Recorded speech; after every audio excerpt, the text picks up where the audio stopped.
Value zone hyper mart ఇప్పుడు మన అమీర్పేట్ లో ఈ సెప్టెంబర్ 18న గొప్ప ప్రారంభం. నమస్తే రమ్మగారు. నమస్తే జయ. నెక్స్ట్ విక్రమార్కుడిది మనం మాట్లాడుకుంటున్నాం కదా రమ్మగారు. ఒక్కొక్క మెట్టు ఎక్కుతున్నాడు, ఒక్కొక్క మెట్లో ఎన్నెన్ని మలుపులండి, ఎన్నెన్ని మలుపులు. ఒక స్టోరీలో స్టోరీ.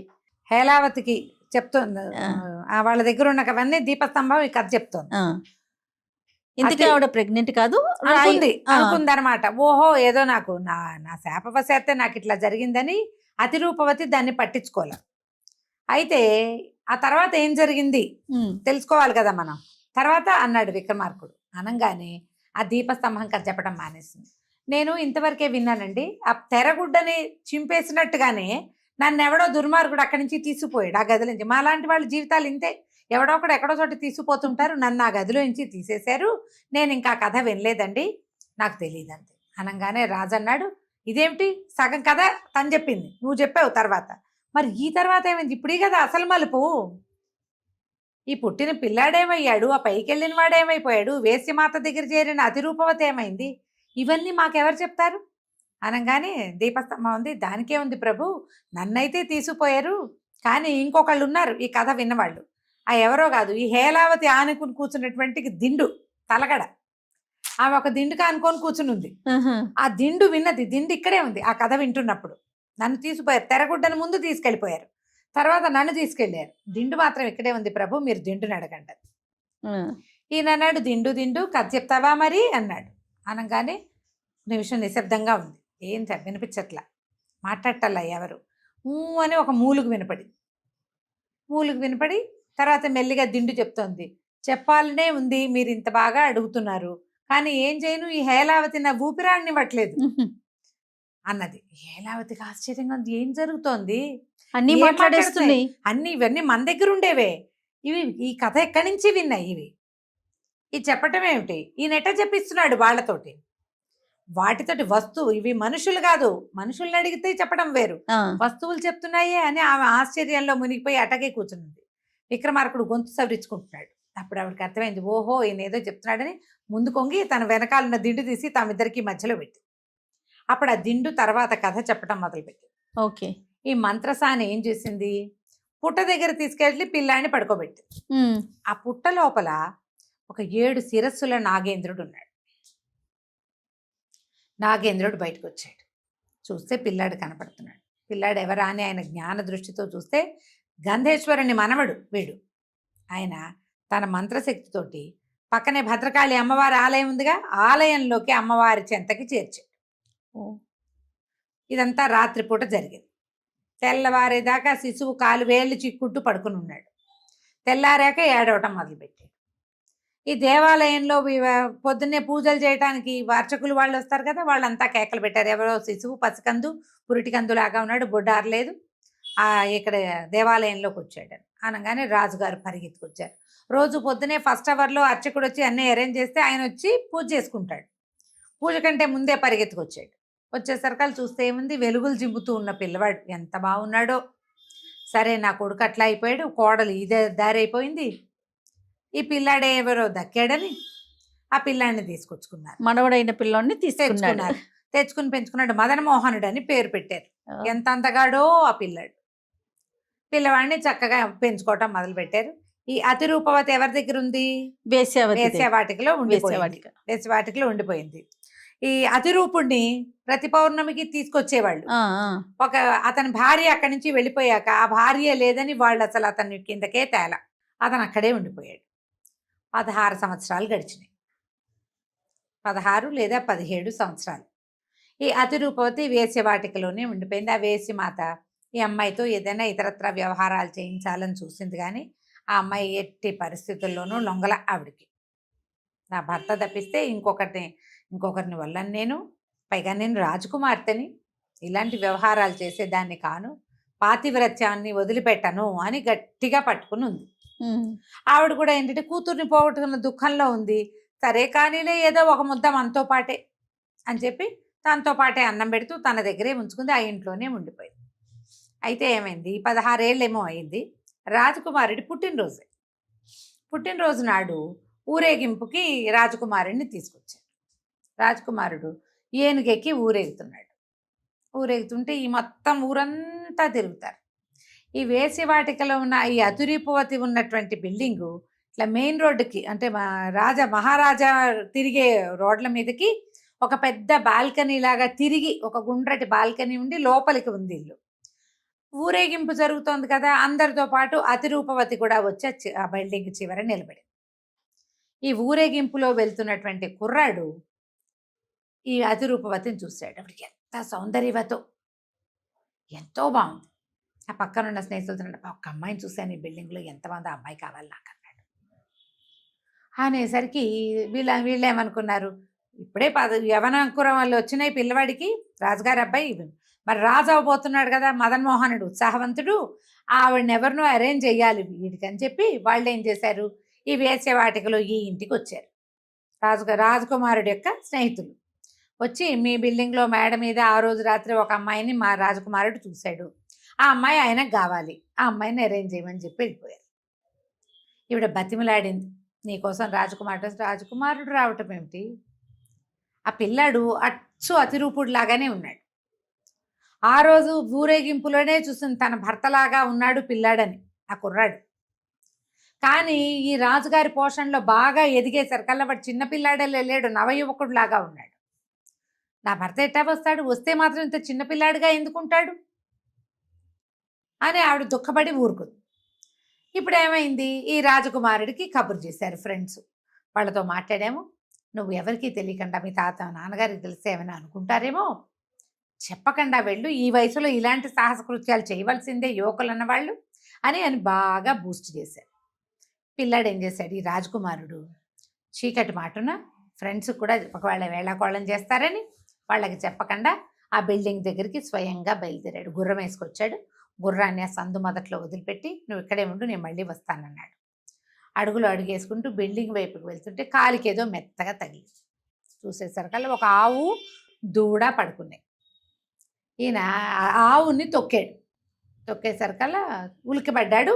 దాటి వెళ్ళబోతుంటే దూడ అడిగిన, ఎవరే అమ్మ అట్ట పరిగెడుతున్నాడు, నేను తొక్కి కూడా సారీ చెప్పకుండా క్షమించమని అనకుండా వెళ్ళిపోతున్నాడు, చూస్తే రాచరిక బట్టలు వేసుకున్నాడు, ఎవరే అమ్మ వాడు అని దూడ తల్లిని అడుగుతాం.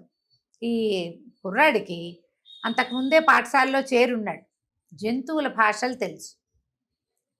ఆ ఆవేం చెప్పిందంటే, వాడు కొవ్వెక్కి కొట్టుకుంటున్నాడమ్మా, సొంత తల్లి దగ్గరికే వెళ్తున్నాడు, వాడు వేసి అనుకుని సొంత తల్లి దగ్గరికే వెళ్తున్నాడు, బుద్ధిహీనుడు, నిన్ను నన్ను తొక్కకేం చేస్తాడు, తల్లే తెలియదు వాడికి, గోమాత ఏం తెలుస్తుంది అన్నది. అన్నం కానీ ఉలిక్కిపడ్డాడు. ఏమిటి నా తల్లే అంటే, రాజుగారి అబ్బాయిని కానా నేను, పైగా ఇది వేశ్యవాటికలో ఎందుకుంది. మెల్లిగా నడవటం మొదలుపెట్టాడు, పైకి వెళ్ళాడు. ఏడుపు వచ్చేస్తుంది, ఏం చేయాలో తెలియటల్లా. గుమ్మంలోకి వెళ్ళిపోయాడు కదా, వాళ్ళు తలుపులు తీసేశారు. పైకి ఎక్కే పదండి బాబు పదండి అని గబగబా పైకి తీసుకుపోయారు. పైకి వెళ్ళాక ఈ ఒక గదిలో ప్రవేశపెట్టారు. అతను ఆ గదిలో నుంచునున్నాడు, ఏం చేయాలో తెలియటల్లా. ఆ వినపడిన మాటలే బుర్రలో తిరుగుతున్నాయి. రాజుగారి అబ్బాయిని కదా నేను, మా అమ్మ అక్కడ ఉంది, ఇక్కడ ఉందంటారేంటి, ఎందుకంటుంది ఆవు, పైగా నాతో చెప్పాలా, నాతో చెప్తే అబద్ధం చెప్పింది అనుకో, వాళ్ళు మాట్లాడుకుంటేనే నాకు ఇది తెలిసింది. ఈ లోపల ఏమైంది, ఈ వేసిమాత గబుక్కున్న తలుపు తీసి ఈ అతిరూపవతిని ఒక్క తోపు తోసింది లోపల. ఆవిడ లోపలికి వచ్చేసరికల్లా వీడు నిర్ఘాంతపోయాడు కుర్రాడు రాజకుమారుడు. ఏం చేయాలో తెలియలే. అప్పుడు అతనికి తెలిసింది, తన ఎదురుగుండా నుంచున్నది పిల్ల కాదు, అంటే తన వయసు అమ్మాయి కాదు, ఇప్పుడు పెద్దది, ముఖం అదే ముఖం. నాకు అప్పుడు చీకట్లో తెలియలే, ఇప్పుడు నాకు తెలుస్తోంది ఈవిడ పెద్దది, చిన్నపిల్ల కాదు. దుఃఖంతో పరిగెత్తుకుంటూ దిగేసేసాడు మెట్లు.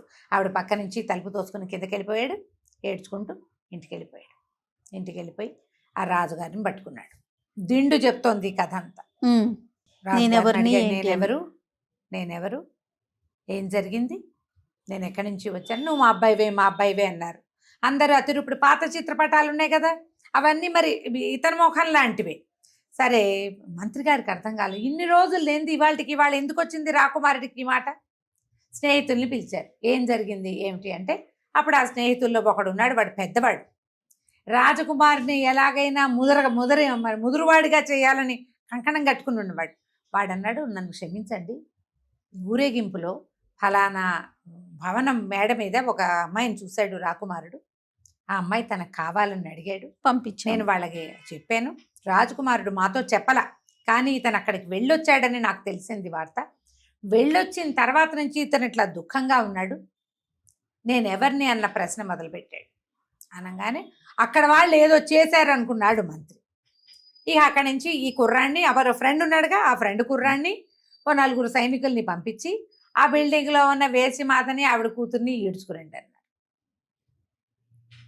తీసుకొచ్చారు. తీసుకొచ్చి నుంచోబెట్టారు. ఎవరు ఏమిటి, నువ్వెవరు అని అడిగితే, ఈ అతిరూపవతి ఇక్కడి నుంచి వెళ్ళిపోయి ఎన్నేళ్ళైంది? 17 సంవత్సరాలైంది. అంతకుముందు అతిరూపవతిని చూసిన వాళ్ళు ఎవరు ఈ ఊళ్ళో? ఫస్ట్ సెట్ ముస్లిముతగా పెద్దవాళ్ళంతా చూశారు, వాళ్ళు ఎవ్వరికీ ఆమె గుర్తులేదు. రాజుగారు కూడా ఆ పెళ్ళప్పుడు ఆ కోడల్ని 10 మాటలు చూశాడు, కానీ ఆ తర్వాత ఇన్నేళ్లలో ఆయన చూసిందే లేదు. ఎప్పుడైతే ఆ అమ్మాయి తన కొడుకు తప్పిపోయి ఈ అమ్మాయి ఉండిపోయిందో ఆ పిల్లని అసలు ఆయన కంటితో కూడా చూడలే. ఆ గర్భవతిగా ఉన్నప్పుడు కోపంతో బయటికి పంపించేశాడు. ఇన్నేళ్ళు గడిచింది, ఆయన ఏం గుర్తుపడతాడు? పైగా ఆయన పెద్దవాడైపోయినాడు. మంత్రి గుర్తుపట్ల. మంత్రులు వాళ్ళు ఈ రాజుగారి కోడళ్ళని ఎక్కువ మొహం ఎత్తి చూడరు. దాంతో ఆమెని ప్రశ్నించారు. ప్రశ్నిస్తే ముందు వేసిమాత చెప్పింది, నా కూతురు మరణించింది. ఒకనాటి రాత్రి మరణించిన పిల్లని మేము ఖననం చేయడానికి వెళ్తే ఒక అమ్మాయి నిండు గర్భవతి కనపడింది. ఆమె ప్రాణం తీసుకుపోతుంటే నేను కాపాడి తీసుకొచ్చాను. మరి ఆమెకి పురుడయింది. పురుడొస్తే ఒక శిశువు కలిగాడు. చెప్పేసింది మొత్తం. శిశువు కలిగాడు. శిశువు కాదని నేను మంత్రసానికి అప్పచెప్పేసి నల్లగుండు పుట్టిందని నమ్మించాను. నా దగ్గరే ఉంచుకున్నా.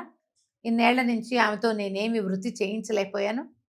కానీ మొన్న రాత్రి అన్నది, నిన్న రాత్రి అన్నది. అన్నాక రాజుగారు ఆ పక్కన నిలబడిందిగా కొంచెం యంగ్గా ఉన్న అతిరూపతన అమ్మాయి, ఎవరమ్మా నువ్వు, ఎవరమ్మాయివి, ఇక్కడికి ఎట్లా వెళ్ళి వచ్చావు, ఈ వేసిమాత దగ్గర ఎట్లా చేరావు అనగానే ఆవిడ దుఃఖంగా, మాధవర్మ గారి కుమార్తెను నేను.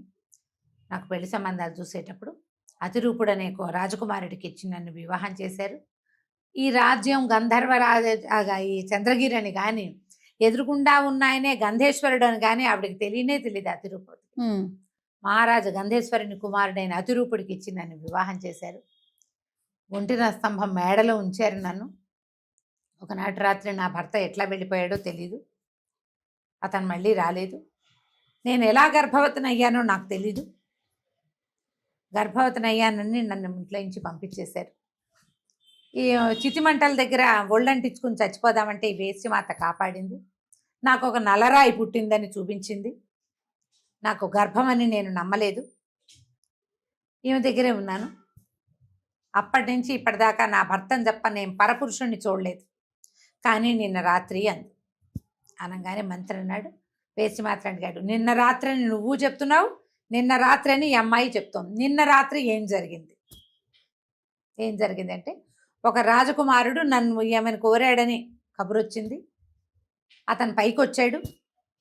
ఈమెను చూశాక అతను దుఃఖంతో పరిగెత్తాడు. అతను ఎందుకు వెళ్ళిపోయాడో ఈమె ఏదో అన్నది అతన్ని. ఏమందో తెలీదు. అక్కడికి నేను అడిగాను, ఏమన్నావు అని. ఎంత అడిగినా నేనేం అనలేదంటోంది. ఏమీ అనకపోతే ఈమెను వలసి వచ్చిన వాడు ఎందుకు పరిగెత్తి పారిపోతాడు? ఎందుకు ఏడుస్తాడు? ఏదో అన్నది, అది చెప్పటం లేదు. ఇది మాయల మారి అంటుంది ముసలిది. ఈవిడేమంటుంది, అతిరూపవతి, నాకు తెలీదు, నేనేమనలా. అతను నా ఎదురుగుండా నిలబడ్డాడు, నన్ను ఆపాదమస్తకము చూశాడు. అతను అచ్చు నా భర్తలాగానే ఉన్నాడు. కానీ ఇతను